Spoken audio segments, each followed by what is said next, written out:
प्रार्थना है, हृदय से कह रहा हूं, हम एक ही परम पवित्र परमात्म तत्व के अंश हैं, एक ही पंचभूतों से शरीर रचा हुआ है। ये जो चातुर्वर्णम मया सृष्टा गुण कर्म विभागसा, ये भगवत प्राप्ति के लिए है। हम इनसे ऊपर उठे, त्यज लोक धर्मान, और भगवत प्रेम प्राप्ति के लिए अपने अपने वर्णाश्रम धर्म का पालन करते हुए परम धर्म को प्राप्त हो। ये आचार्यों ने, गुरुजनों ने एक मर्यादा बनाते हुए वहां पहुंचने के लिए, झगड़ा, नीचता का भाव, त्याज्य भाव, ऐसे भावों का कहीं भी लेस मात्र नहीं। अपने अपने धर्म का पालन करते हुए परम धर्म में, परम धर्म के लिए सर्वधर्मान परित्यज्य, शब्दों को देखिए, सर्वधर्मान परित्यज्य मामेकम शरणम ब्रज अहम त्वाम सर्व पापेभ्यो मोक्षयिष्यामि मा शुचा। अब आपको एक बड़ा मंगलमय चरित्र बता रहे हैं। श्रीनाथ जी अपने गिरिराज जी में प्रकट हुए। पास में ही ब्रजवासियों का एक छोरा जो चतुर्वर्ण में आता था, उनके साथ खेलते थे जाके मंदिर से निकल के। श्री गोविंद स्वामी जी ने, सखा थे, उन्होंने देखा।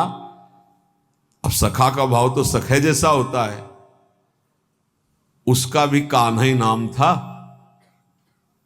वैसे शब्दों में चतुर्वर्ण का संबोधन था उनके। जो कान्हा उनके साथ श्रीनाथ जी खेलते, गोविंद स्वामी जी ने देखा, का सारे सखा भाव था। गुरुजी आचार्य जी जो है 3-3 बार नहा के और पवित्र होके और सब कपड़ा कोई छुएगा नहीं, हटो हटो, फिर तुम्हारी सेवा में जाते हैं, और यहां तुम इसके साथ खेल रहे हो। तो श्रीनाथ जी ने कहा, देखो ये हमसे बहुत प्यार करता है, और हमसे जो प्यार करता है हम उससे प्यार करते हैं, हम इसके साथ खेलते हैं। तो उन्होंने कहा, अच्छा सुनो, एक बात करो, ये जो कुंड है ना, गोविंद कुंड, इसमें आचमन कर लो तुम। तो हम श्रीनाथ जी से कहा कि हम शिकायत नहीं करेंगे, नहीं, हम आचार्य चरण से शिकायत कर देंगे। ये स्वप्न नहीं है, ये खेल है जागृत का। वो आचमन करने के लिए जो कुंड में गए, मारा धक्का, पूरा श्रीनाथ जी भींज गए। उधर जय हो करके जो पट खोले तो श्रीनाथ जी पूरे भींजे हुए और कांप रहे थे। आचार्य चरण विठल गोस्वामी जी ने कहा कि विठलेश जी ने, ये क्या लीला है जय जय, पूरी पोशाक भींजी हुई हो आपका। बोले गोविंद स्वामी से पूछ लो, वो हमको कुंड में ऐसे धक्का दे दिया। इतना उद्दंडता करते हैं आपके साथ, बुलाए गोविंद स्वामी को, बुलाओ। बहुत उच्च कोटि के महापुरुष गोविंद जानते थे आचार्य चरण। आए गोस्वामी विठल, प्रणाम किया विठलनाथ जी को, जय जय, बड़ी उद्दंडता करते हो, तुमने श्रीनाथ जी को कुंड में ढकेला। हाँ ढकेला, क्यों, किसके साथ खेल रहा था, बोलो। श्रीनाथ जी से कहा, बोलो ना किसके साथ खेल रहे थे। तो श्रीनाथ जी चुप, बोले जय जय, ये अमुक वर्ण के लड़के के साथ खेल रहा था। तो कहा जय जय, तो उनका देखो आप रोकना मत, जो हमसे प्रेम करते हैं हम उनको अपना मानते हैं, जो हमारे हैं उनमें ये सब। तो ये अच्छे से आप समझ लीजिए, हमारे प्रभु केवल अपनापन देखते हैं, अपनापन। ये सब मायाकृत रचना है, ये सत्य नहीं है। सत्य है हम भगवान के हैं, ये बात सत्य है। हम भगवान के अंश हैं, ये सत्य है। ये सत्य नहीं है शरीर जहां पैदा हुआ है, जहां बढ़ा है, जहां पला है, वो इसी भूमि में गाड़ दिया जाएगा, इसी में राख बन जाएगा, ये सत्य नहीं है। हमारा जो स्वरूप है वो अविनाशी, परम पवित्र, त्रिकाल में कभी अपवित्र होने वाला नहीं, वो सच्चिदानंद में परम सत्य है।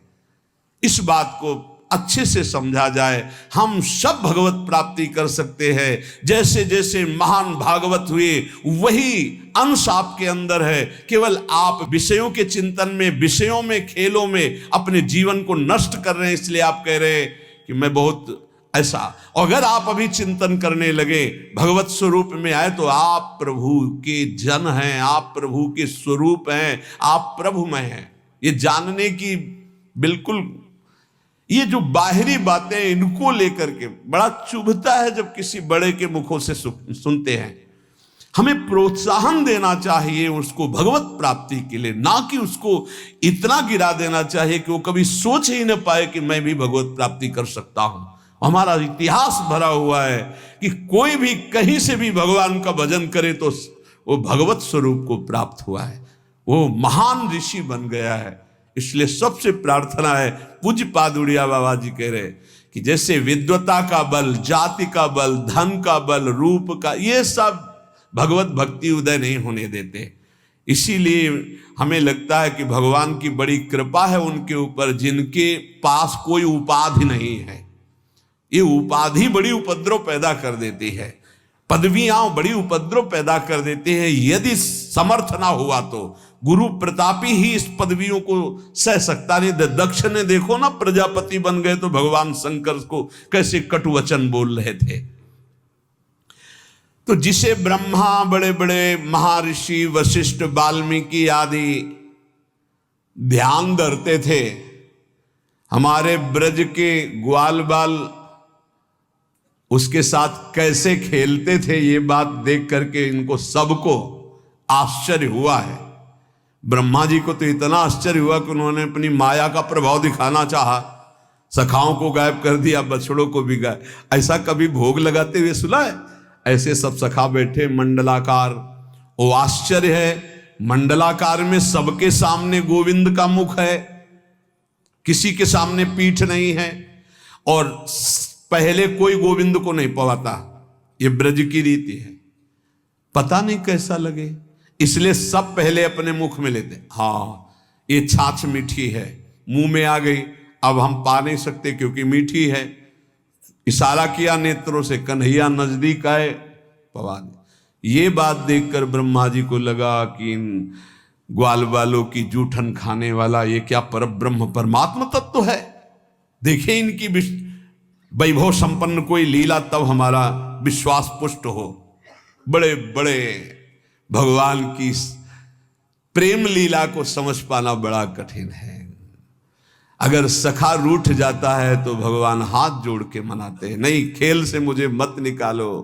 ऐसे जिसे ब्रह्मा वशिष्ठ वाल्मीकि ध्यान में एकाग्रता पूर्वक आराधना करते हैं, ग्वाल बाल उनकी सवारी लेते हैं।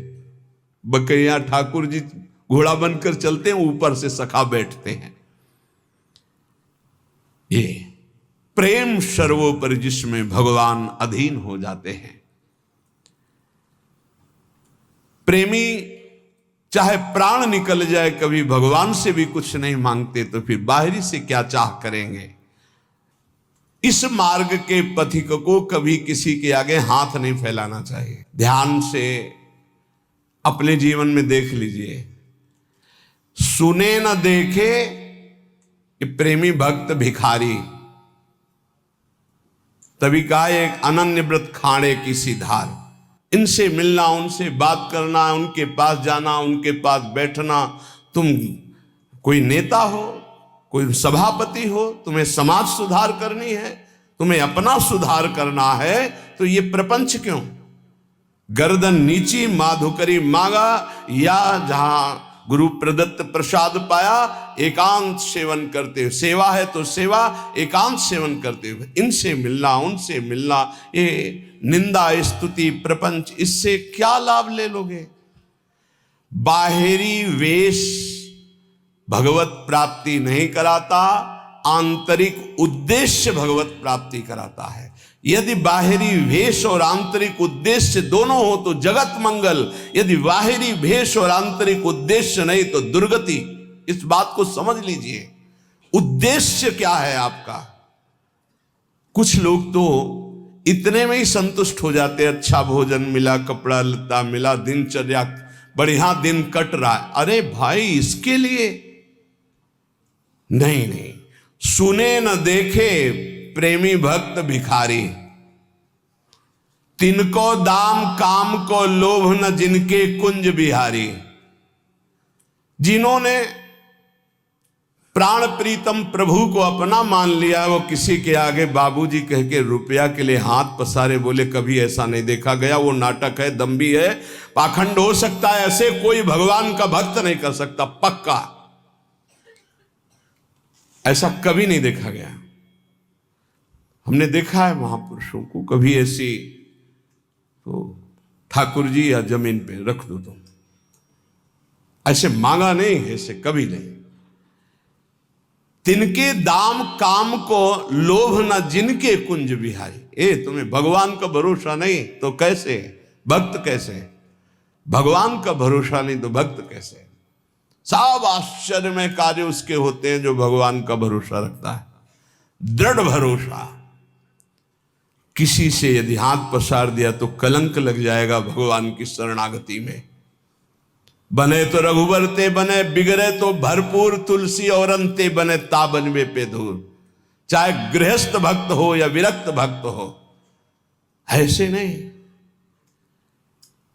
सुक नारद शिव सनकादिक ये अनुरागी भारी, तिनको मत भागवत न समझे सबकी बुद्धि पचिहारी।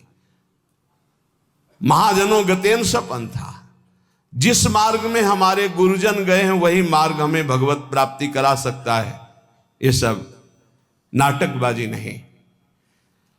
सुखदेव जी महाराज, नारद जी महाराज, भगवान शंकर जी, सनकादि, ये सब ज्ञानी परम प्रेममय महाभागवत जन है, भगवत स्वरूप है, ईश्वर कोटि के।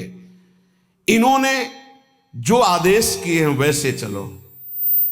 जैसे भक्ति का बड़ा सुंदर वर्णन नारद जी ने अपने सूत्रों में किया, जिनकी चर्चा आप सुन चुके हैं।